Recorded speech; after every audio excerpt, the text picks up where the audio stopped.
יין ישן תמיד טוב, אמר פעם מישהו.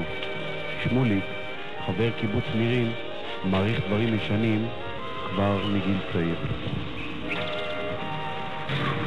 אני חושב שמאז הזיכרון שלי, כשהייתי ילד, תמיד עניינו אותי הנושאים התמים ממונעים על גלגלים.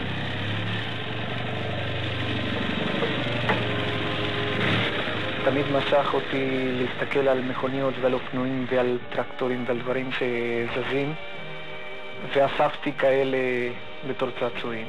מאז שהייתי ילד היה צפוי שהדרך הלימודים שלי הוא בכיוון של הטכנולוגיה, ובוודאי הכיף הזה של לנסוע על אופנוע בלי להתחמק כל הזמן מהמשטרה ולספר כל יום שמגיעים לבית ספר עם אופנוע שלא תפסו אותי, שברחתי מפה ונסעתי משם.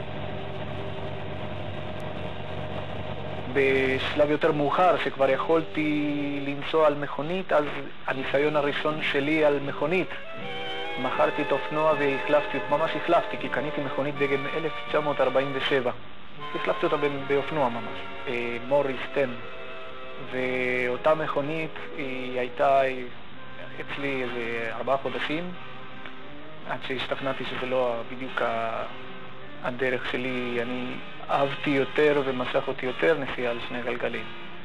אחרי המכונית הזאת קניתי את האופנוע הרציני הראשון שלי, שהיה בקווה, דגם 62, והוא ליווה אותי עד שבאתי לארץ, ועד שהגעתי לנירים והחלטתי שאני צריך להחליט או שיהיה לי אופנוע ככלי רכב פרטי או להישאר בקיבוץ. אז מכרתי בזמנו את האופנוע בלי מחשבות של עניינים קלאסיים או ערך של הדבר הזה במיוחד.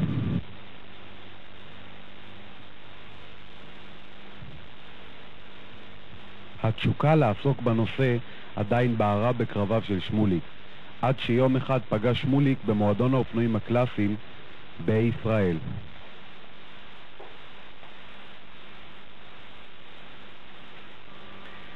והם המליצו לי, שאלו אותי למה אני לא עוסק בנושא הזה, שאני למעשה כל כך מבין בזה, וגם יש לי הרבה חומר ארכיוני, ופעם היה לי אופנועים.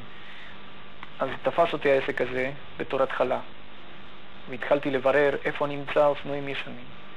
ובאותם הימים הגיע אליי הידיעה שבקיבוץ ניר עוז יש משהו מיוחד. זה הגוצינו, המוטוגוצי דגם 54, שהוא יחידי בארץ, ובין היחידים שנשארים בעולם מסתובבים. זה אופנוע שמצאתי בקיבוץ ניר עוז, ארוס. התכתבתי עם החברה, קיבלתי מהם מידע והם התייחסו מאוד יפה, וגם שלחו לי ספר חלקים וספר הוראות, וגם קניתי ספר מאוד מדויק על השיפוץ של אופנוע הזה, וגם קיבלתי חיזוקים גדולים מהחברים במועדון האופנועים קלאסיים פה בארץ, שכשראו את האופנוע התלהבו מאוד ודחפו אותי לעשות בו שיפוץ מאוד מאוד מקצועי ומדויק, ואני עובד עליו למעשה כבר 4 שנים, והוא בשלבים הסופיים של השיפוץ. אם נמשיל את סיפורו של שמוליק לסיפורי עם, נוכל להיווכח שהוא כמו רופא אליל, המסוגל לרפא חולה שכמעט כבר מת ולהפריח בו רוח חיים.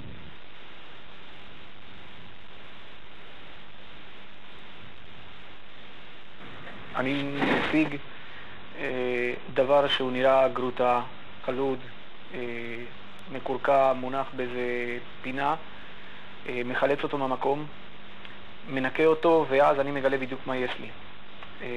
אחרי שאני ראיתי פחות או יותר על מה מדובר, אני עוסק באיסוף חומר, אינפורמציה על אותו אופנוע. אחרי שיש לי את כל הפרטים האלה, כל מה שאני צריך בשביל השיפוץ, אז אני ניגש לפירוק של האופנוע.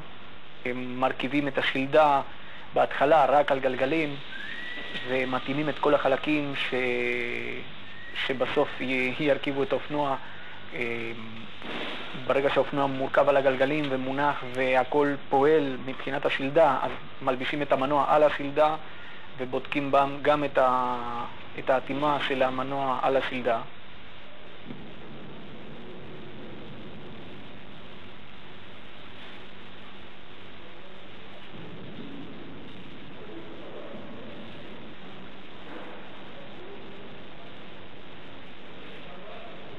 אמר לי אחד האמנים בקיבוץ שיכולת לשחזר אופנוע בצורה שכזאת יש רק לאמן.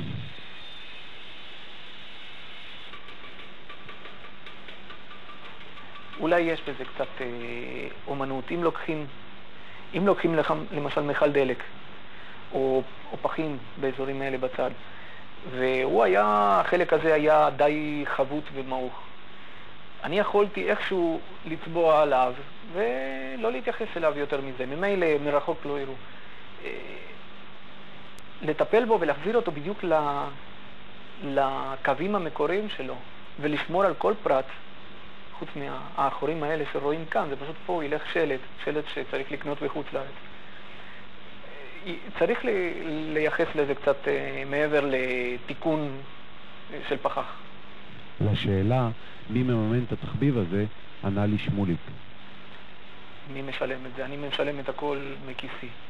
אני משלם גם את ההוצאות ברוב החומרים שאני צריך לקנות בשביל השיפוץ. יש לי באמת עזרה גדולה שאני יכול לעבוד במוסך. אז במוסך אני משתמש בציוד ובדברים שנמצאים אצלנו בהישג יד למוסך כמו לכולם. כמו כל חבר יכול ללכת ולרתך אופניים, אני יכול גם לרתך את האופנוע שלי בעיר. אנשים צריכים ללכת למסגר ולבקש שיעשו ריתוך ונוסף לזה לשלם. אני לא יודע למה אני לא מקבל עזרה מהקיבוץ. פעם הוסבר לי שהתחביב שלי הוא לא מוגדר כתחביב במסגרת שבקיבוץ ארצי קובעים או מגדירים מה זה כן תחביב, מה לא. אבל אני עוסק בזה בצורה רצינית, בהתמדה, יום-יום, במפורש יום-יום. מעבר לשעות עבודה, רוב הזמן. לפעמים אני ככה לא אוכל ארוחת בוקר ואני נשאר עם כוס קפה ליד הרגז כלים שלי במוסך ועושה עוד איזה משהו. אני לא יודע למה לא מקובל הדבר הזה כתחביב. יש דברים מקבילים. יש שתיים יצירות. הבת שלי יצירה מושלמת. הדבר הזה יש לו עוד הרבה עבודה, אני צריך לשפר אותו עוד הרבה. זה לא יודע אם יהיה מושלם, אבל הבת שלי הרבה יותר מקסימה.